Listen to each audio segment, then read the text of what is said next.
Hello everyone, welcome to Spec eLearn, the online learning channel dedicated to chemical engineers. This course will be presented in two-part series. Part 1, Advances in Tray Design. Part 2, Advances in Packing Design.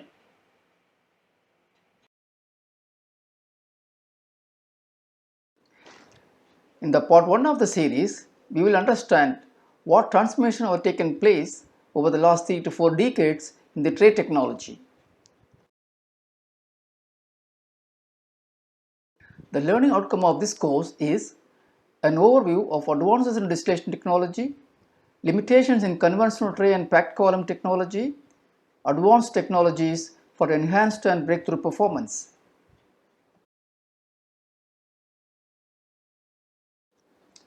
Advances in distillation technology, an overview. Distillation process is well understood and is widely used for chemical separation. It has seen several technology transformations in the past 3 decades.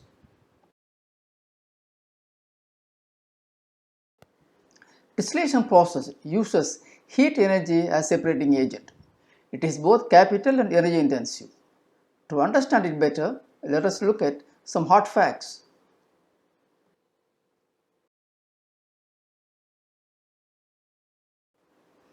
Of the total energy consumed by the industry, energy consumed by chemical separation is roughly 50%.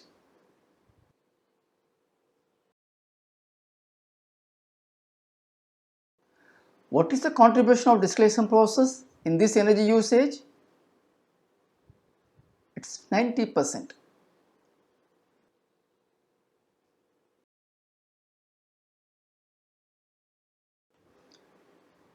What is the contribution of distillation process in the world energy consumption? It is 3%.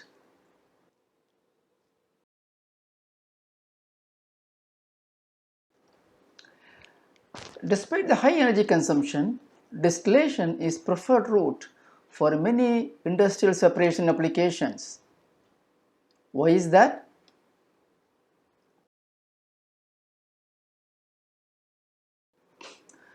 The huge usage rate is primarily due to distillation's flexibility, low capital cost investment relative to other current separation technologies, well proven and low operational risk.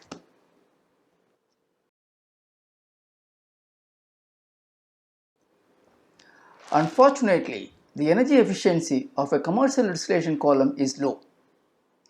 What is the thermodynamic efficiency of a distillation process?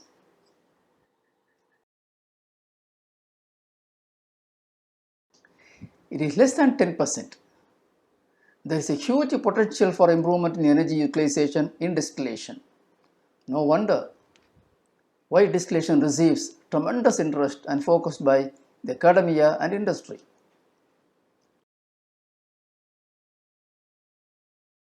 So what is driving the innovation in distillation process?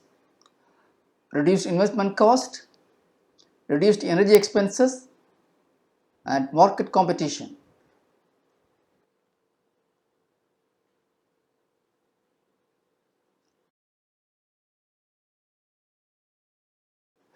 The focus of research and innovation is on increasing capacity, increasing efficiency, increasing reliability, and reducing equipment cost.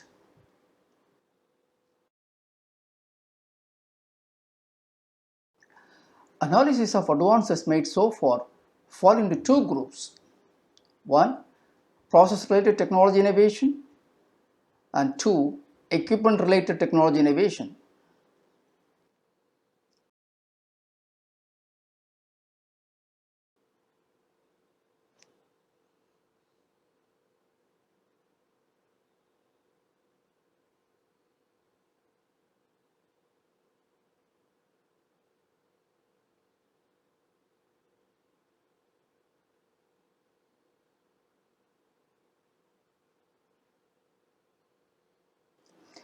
Under the process-related advancements, we can cover broadly 4 advances: rate-based simulation, reactive distillation, hybrid processes, and advanced process control.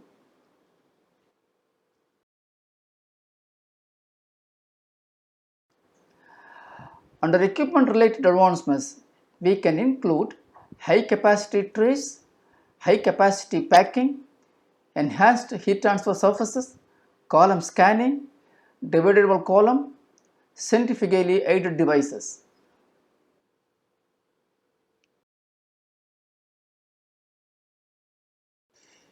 We will now move on to focus our attention on advances in tray design. Let us first look at the motivating factors for the new technologies, then the constraints of the existing conventional tray technology, and lastly, a detailed review of the new tray technologies.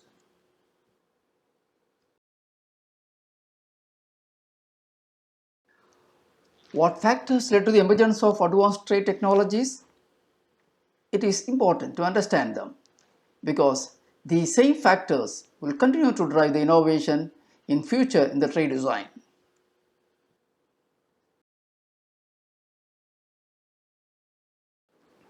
Breakthrough technologies for improving equipment performance in existing distillation columns as well as new columns are constantly emerging. One of the main reasons for advanced design for new plants was a quantum leap in plant size.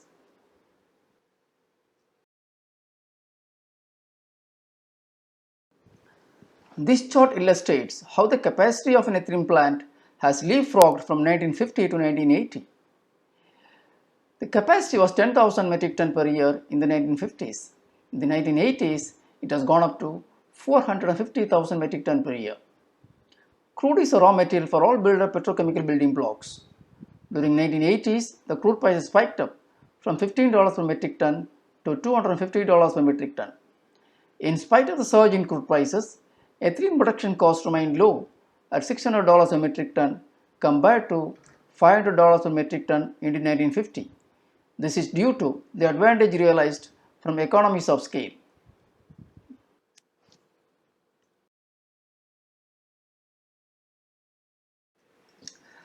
By 2000, the capacity of a similar plant has reached 550,000 metric tons per year. By 2020, the capacity stands at 750,000 metric tons per year.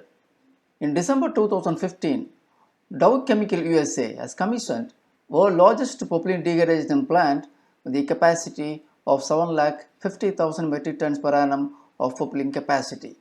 The propylene splitter column diameter is 10 meters and the height is 100 meters. Capacity of the plant cannot exceed due to a number of factors.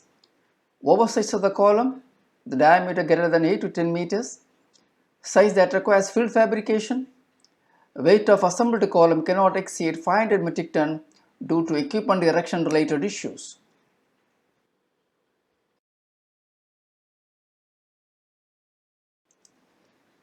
A massive increase in size of the plant called for a different approach to conventional design. The traditional design approach would result in very large diameter columns due to excessive liquid loading with substantial cost impact.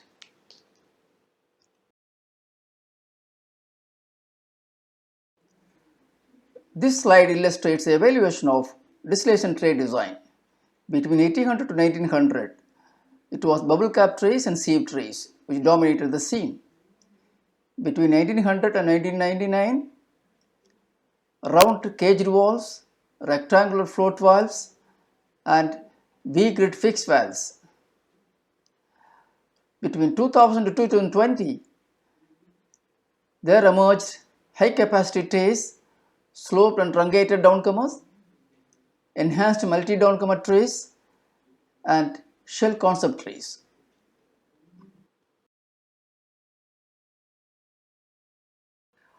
Until 1990, the major focus was on enhancing tray capacity with respect to active area and bubbling area. In the early 2000s, the focus shifted to enhancing liquid handling capacity with respect to active area and downcomer.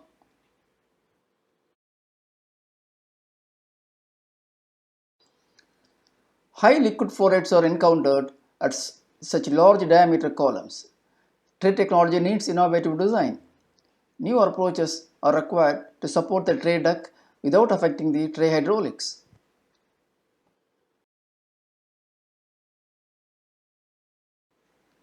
It is possible to incorporate new designs in new columns for new plants. But what about the columns in existing plants in operation?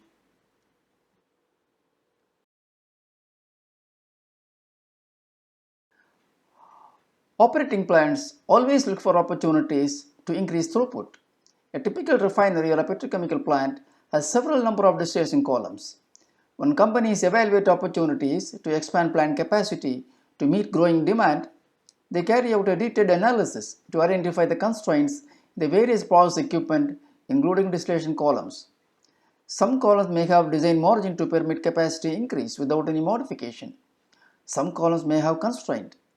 Replacing the column or installing an additional column needs time and involves capital expenditure.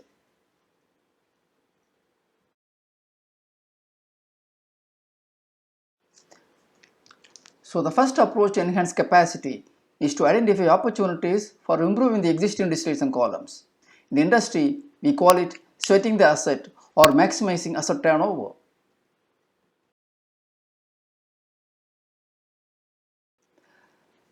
Distillation column has seen several advances in response to demand for enhanced capacities in the existing columns. Where is it taking place? The column internals, process configurations, and associated equipment and diagnostics.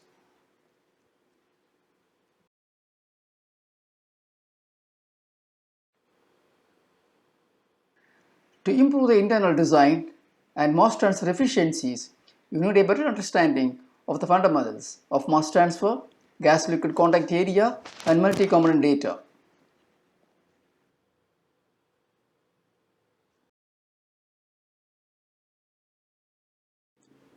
For any analysis, you must ask three questions. How much additional capacity or throughput you can get from the existing column? What are the limitations? How does it impact separation efficiency?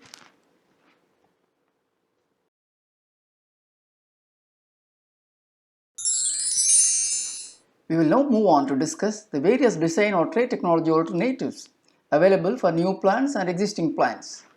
Before we do that, let us understand the limitations of conventional trays.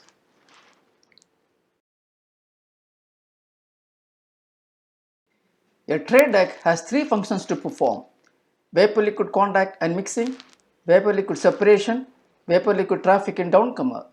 Accordingly, it has three sections to perform three functions.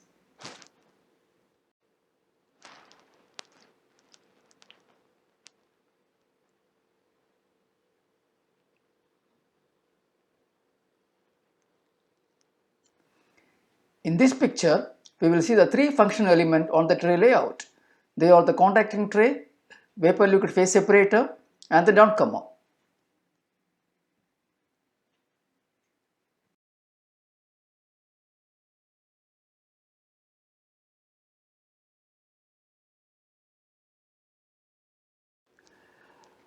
Tray design variables which will impact the three different sections of the tray are: for the tray, flow length, vapor liquid rates, active area, liquid holdup, and pressure drop.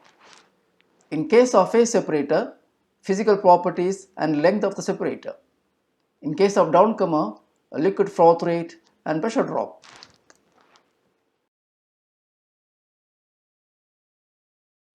The three individual sections have to be designed with attention to details. The design aspects are very important to achieve the separation performance objectives. Now let us look at the conventional tray technologies that were available in the early days.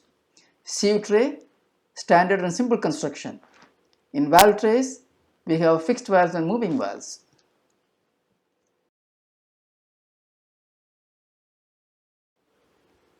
Phase separation achieved by gravity separation. Liquid is de-entrained by gravity forces. De-entrainment occurs in the tray spacing itself just above the tray liquid.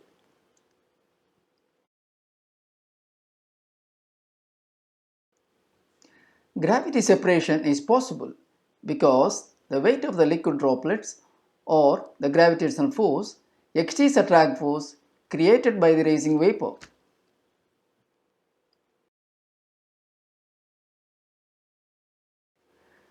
The downcomer design in the conventional trays are standard downcomers which are simple in construction.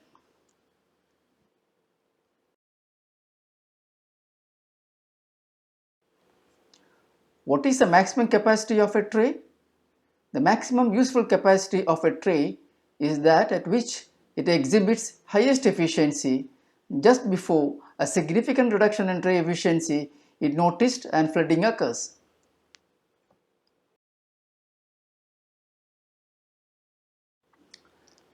This figure illustrates the tray efficiency versus column throughput. There are three regions you can observe in the graph. One, the stable operating region, where operation is stable and efficiency is good. At the lower end of the stable operating region, we have weeping characterized by low efficiency.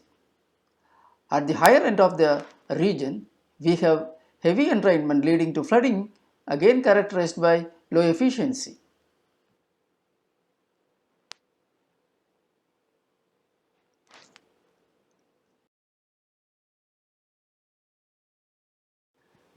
Thus, the capacity of a given column is limited by flooding, which occurs by jet flood and downcomer choke.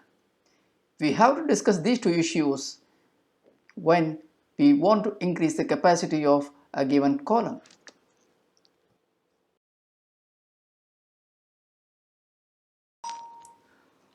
How to increase tray capacity in an existing column?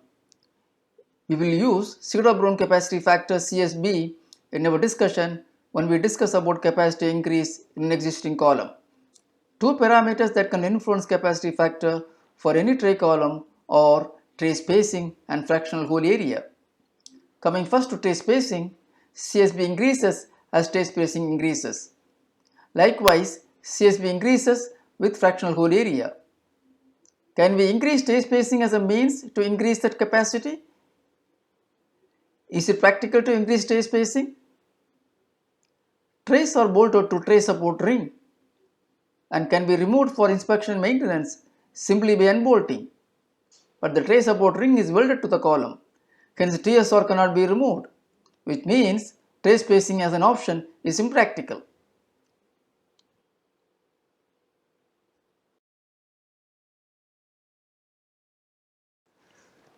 Thus, increasing tray spacing in an existing column is not a feasible solution. Most frequently used and inexpensive means of overcoming capacity constraint of an existing column is to increase the hole area.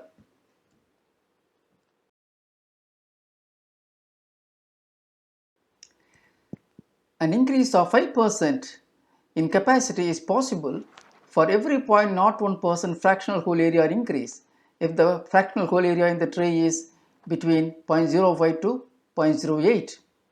No substantial increase is possible if fractional hole area exceeds 0.1. Hence, we need to look at other ways for increasing the capacity of the column.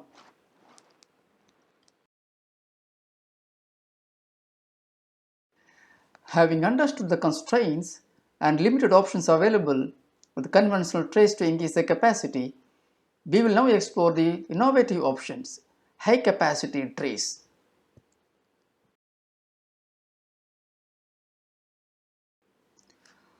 What is high capacity tray? What capacity is possible with these trays? Are there any limitation or possible negative impact on operation? We will move on and learn more.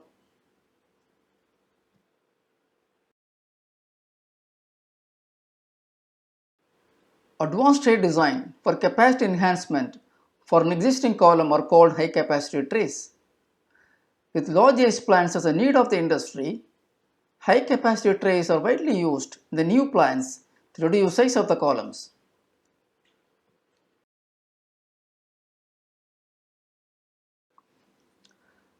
Truncated or sloped downcomer is one of the alternative tray technology for enhancement of capacity. It is used to maximize active area. It provides dynamic sealing and ends above the clear liquid height on the tray.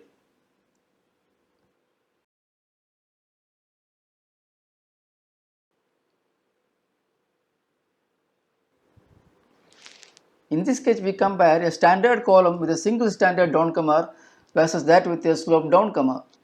In a standard downcomer, the inlet area and the bottom area is the same. At the inlet end of the downcomer, the vapor fraction is high, roughly 40%. The area has to be large enough to permit the vapor to separate and move up. At the bottom of the downcomer, the liquid is almost degassed and the volume is less. Hence, smaller area is sufficient. That makes it possible to decrease the downcomer area at the bottom end, making more space available for active or bubbling area. This additional area enhances the capacity of the tray. The understanding of this fact has led to the development of sloped downcomer. Sloped downcomer exhibits larger area at the inlet required for degassing and smaller area at the bottom sufficient for clear liquid to flow at reasonable velocity to the tray below.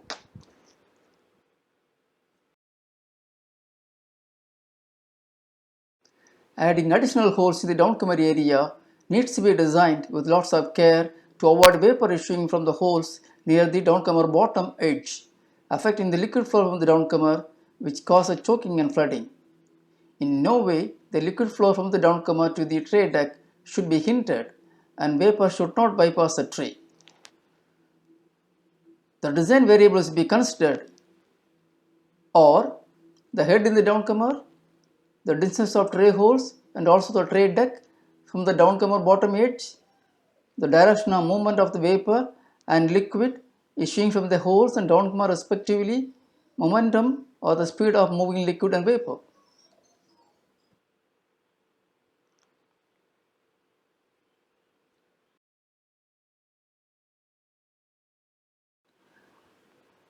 Another alternative tray technology is multiple downcomer tray.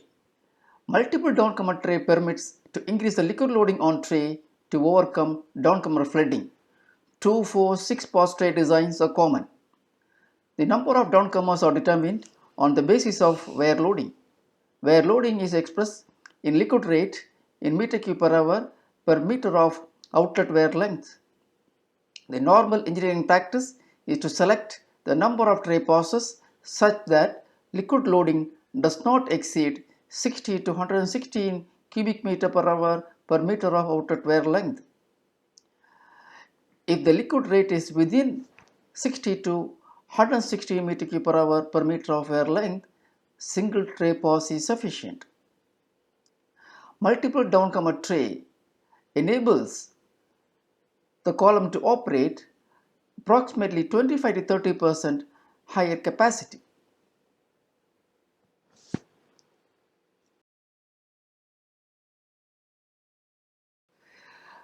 By splitting the liquid into multiple flow paths, the wear loading is decreased significantly.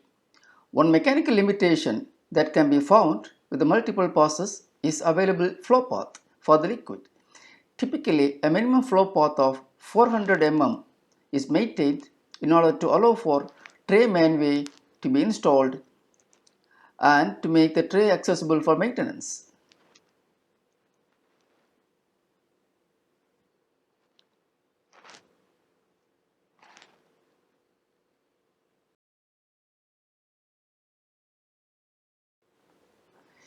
Each pass in the multi-downcomer tray mimics a single downcomer column. Looking at the sketch, can you guess how many passes are there?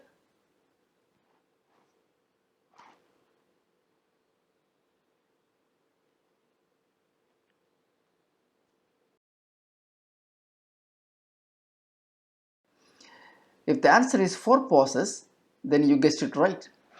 The sketch illustrates the 4 passes.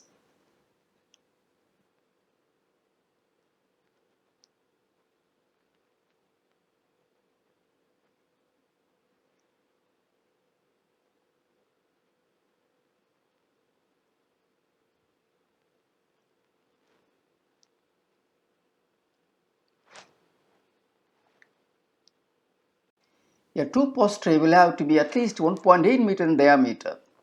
A 4-pass tray will require minimum diameter of 3.6 meters. The multi-downcomer tray design takes care of some of the deficiencies which we discussed in the truncated downcomers.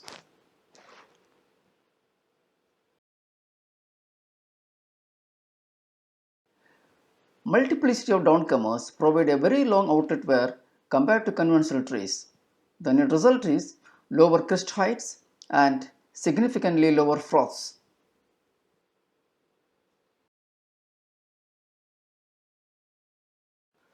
What is the current trend in the MD column design? When high flow rates are encountered in large diameter columns, tray design increasingly consider 6 to 8 pass cross flow trees. As the number of passes increases, the number of column inspection manways should also increase correspondingly.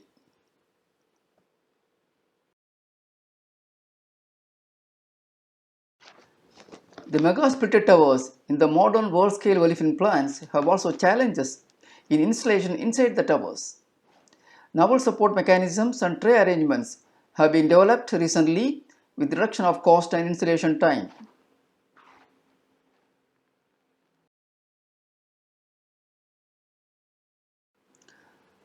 This sketch illustrates the tray support system for large diameter trays. No tray supports are required for small diameter columns.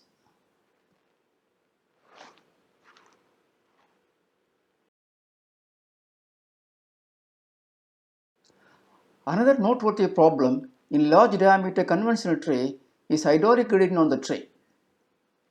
It has a definite impact on the column performance. With very long flow paths, froth height gradients can cause vapor mole distributions and vapor cross-flow channeling. With large bubbling areas, froth stagnancies can occur. New tray design solutions can overcome these problems.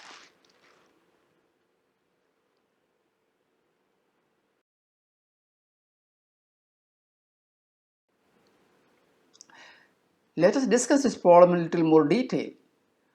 On conventional sieve and valve trays, the height of clear liquid at the inlet is more than that at the outlet. This hydraulic gradient provides the motive force for the liquid to flow on the trays.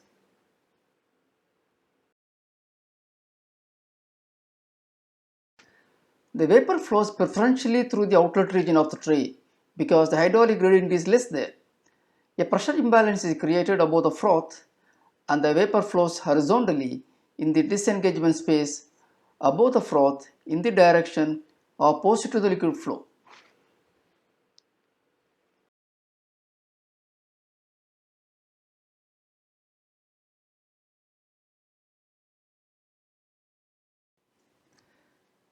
Vapor cross-flow channeling is illustrated in this sketch. Also note the inactivity region at the inlet.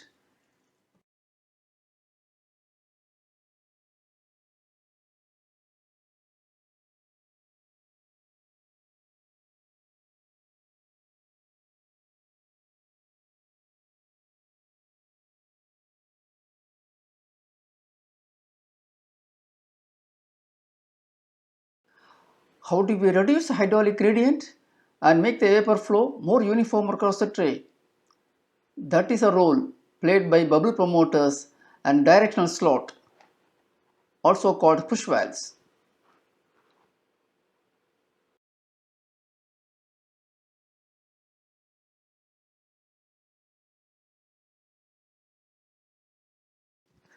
This sketch illustrates a tray fitted with bubble promoters at the inlet side of the tray as the liquid enters the tray from the downcomer.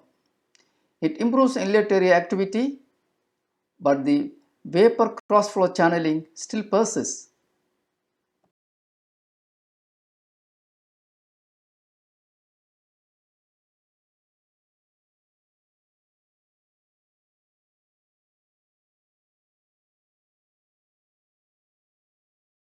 This sketch illustrates a tray provided with bubble promoters at the inlet side of the tray and directional slots. Bubble promoters and directional slots reduce the steep hydraulic gradient and redistributes the vapor flow across the tray. The result is elimination of vapor cross-flow channeling.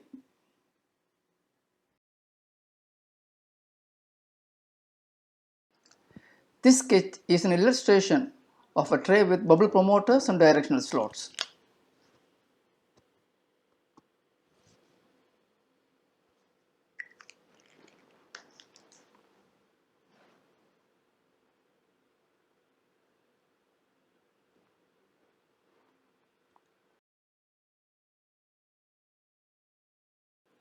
Enhanced capacity multi-downcomer trays, simply called Emcd trays. This is an advanced tray technology. The important feature of this tray is the directional slots. This tray gives the best of two features of multi-downcomer and directional slot. In some cases, you can use this tray to increase the number of trays by reducing the existing tray spacing. The combination of directional slots and multi-downcomer will make it possible to reduce the tray spacing due to reduced entrainment.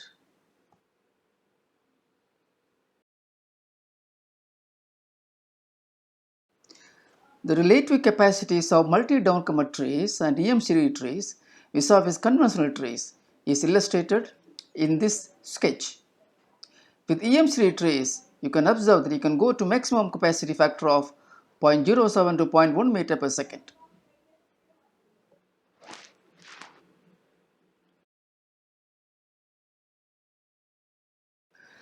Conventional sieve tray can be retrofitted with Emcd tray, in which case you will get a capacity enhancement of 40 to 60%. It helps to reduce the tray spacing to as low as 7 inches.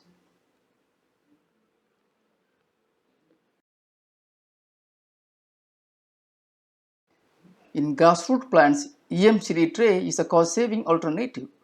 Column diameter and height can be significantly reduced for a given separation and production rate. Also reduces the fabrication expenses. The cumulative impact is reduction in the total installed cost.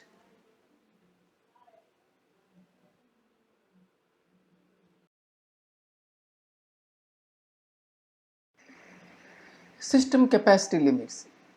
What does system capacity limit mean? The conventional trays and high capacity trays performs when the column is working within the system limit or the ultimate capacity.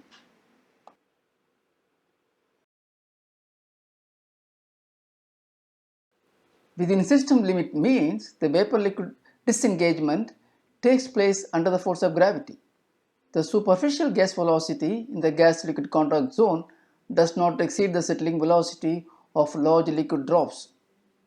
The liquid droplets settle down freely against the rising vapor flow.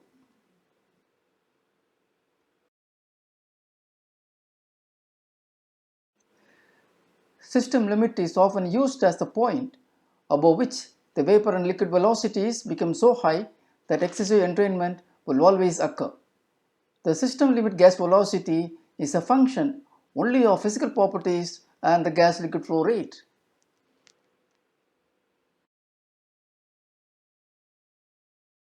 Physical properties that impact the ultimate system capacity factor or gas density, liquid density, and surface tension of the liquid.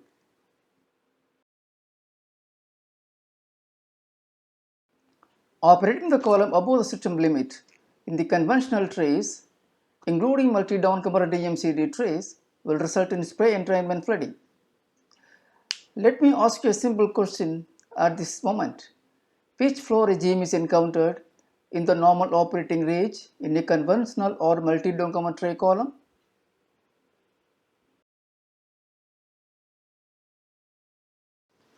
Froth regime. You got it right? Good.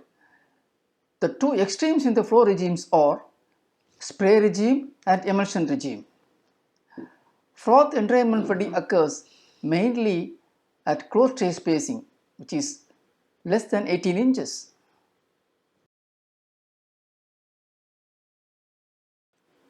As the liquid loading is increased, the system limit or the ultimate capacity limit decreases for a given vapor liquid system. This is illustrated in the figure below.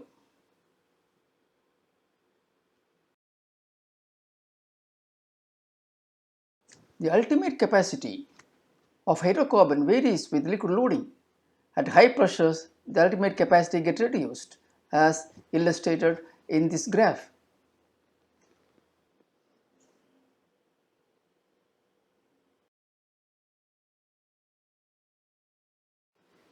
Is there a way out to go beyond the system limit?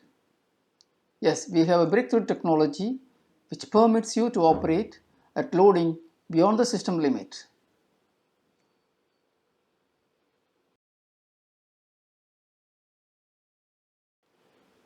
There is increasing interest in the industry for super high capacity fractionation trays.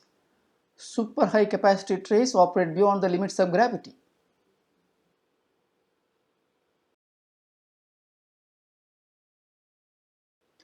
What happens if the vapor velocity is high enough to enter the liquid droplets against the gravitational force? Following things will happen.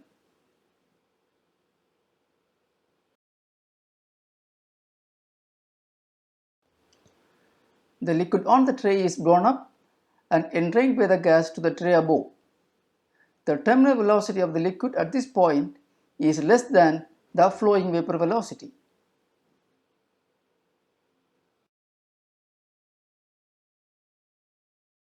The liquid remains suspended and moves up with the vapor. The column becomes unstable and begins to flood.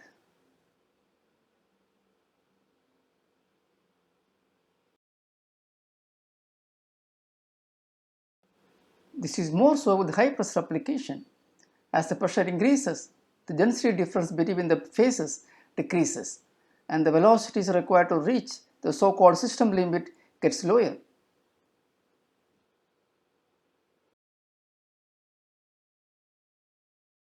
For example, a column processing hydrocarbon at atmospheric pressure may have liquid vapor density ratio of well over 100. At high pressure applications, we may have liquid vapor density ratio of less than 10.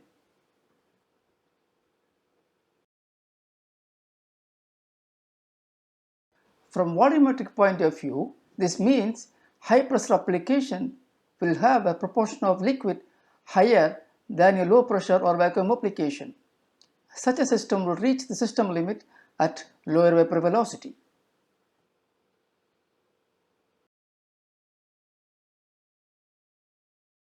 Increase of tray spacing will not help to achieve the required vapor-liquid separation. The simple solution, however, for capacity enhancement under this situation is to increase the diameter of the column.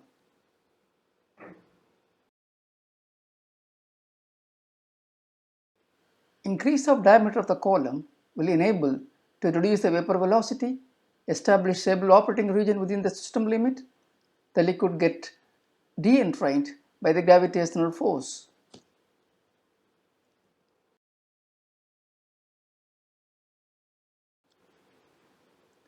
This is an expensive option because high pressure distillation columns are expensive to replace. Modification of the existing civil structure may also be required.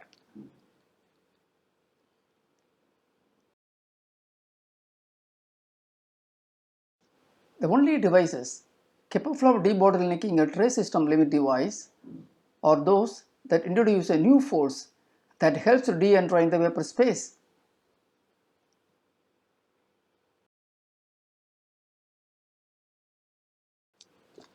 The novel tray technologies are targeted to operate beyond the system limit.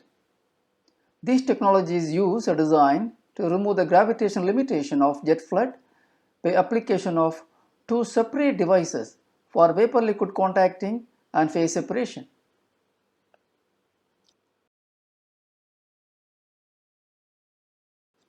Most other technologies for high pressure application operating beyond system limit use normal distillation tray for phase contact and a swivel tube or centrifugal separator for de-entrainment.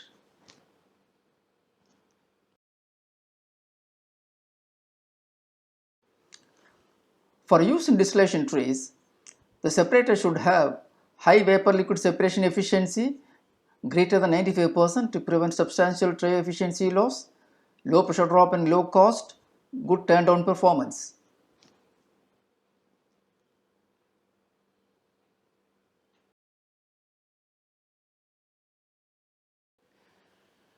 Liquid separation by swivel motion that produces a centrifugal force. The centrifugal force permits the droplets to exceed the drag force created by the rising vapor.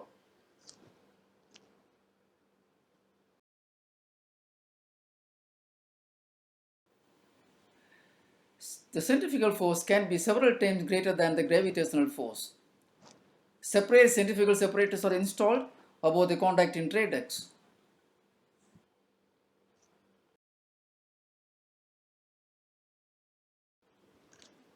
Cyclonic separators have high de-entrainment efficiency. Due to use of swirlers, cyclonic separators can handle high liquid loads.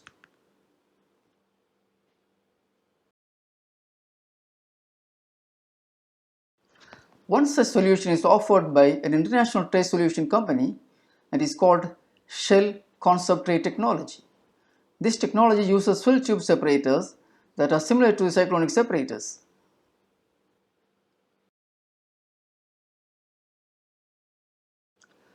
The basic features of the tray are shown in the figure the next slide. Each tray consists of a contacting deck and a centrifugal separator deck.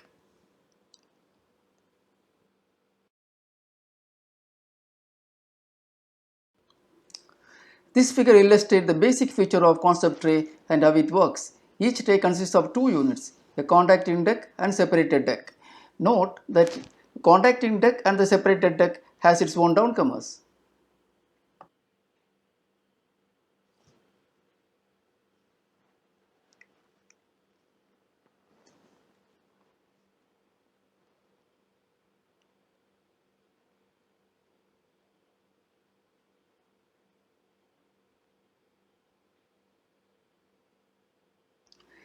The vapor from the tray below rises up and comes into contact with the liquid on the contacting deck of the tray above.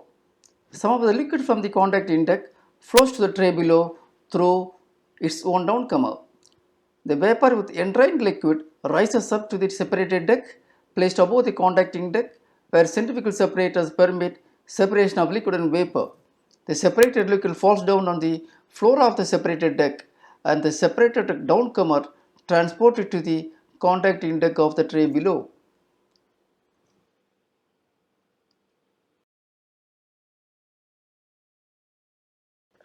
This sketch illustrates the view of concept tray.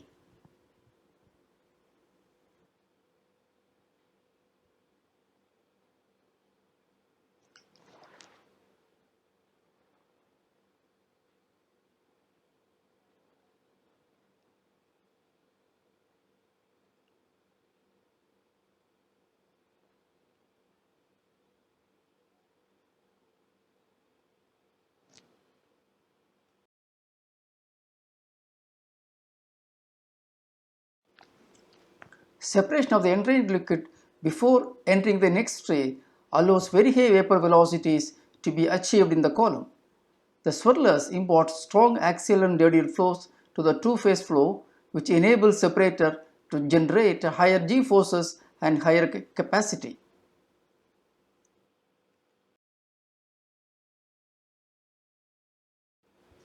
The functioning of the contacting deck, which in fact is a normal tray, is limited by three hydraulic mechanisms: jet flooding, downcomer choking, downcomer backup.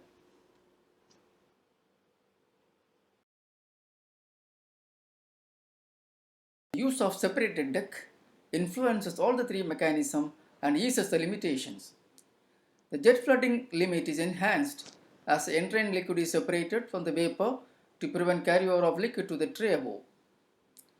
The liquid entering the main downcomer is largely coming from the separated deck, where it is well degassed. As a result, the downcomer liquid handling capacity is substantially increased. To eliminate the downcomer backup limitation, the separated deck is designed with low pressure drop separated tubes.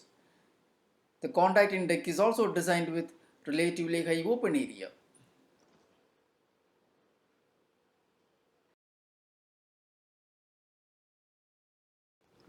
This figure illustrates the relative capacities of concept tray and Emcd tray.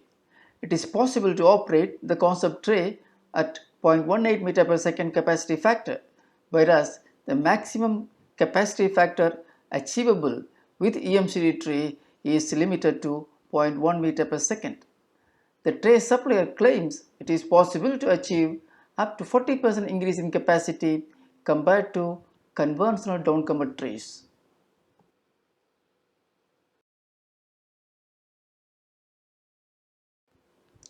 The actual observed efficiency for concept tray is 89% approximately.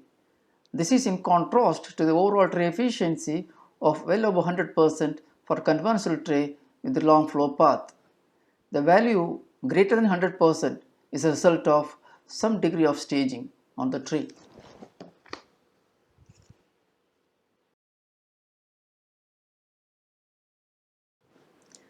This table illustrates some of the examples of the plants where concept trays have been used successfully. It is worth noting that concept tray is not used to replace all the trays in a column due to cost factors. Instead, it is used for debottlenecking those locations in the tray which faces capacity constraint due to much liquid loading compared to other locations along the column, and where the empty tray cannot solve the problem.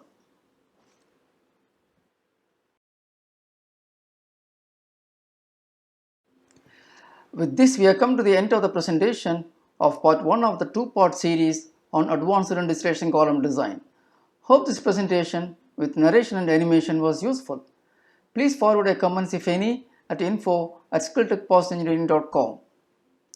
Share with your friends and colleagues to reach out to a large number of career-oriented professionals and students who are desirous of developing job-oriented skills and enhancing the knowledge base.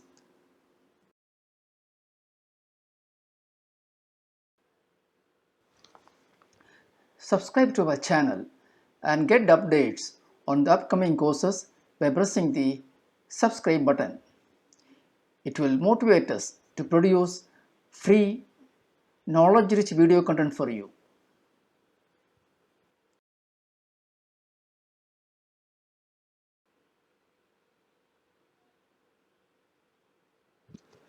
Thank you for watching.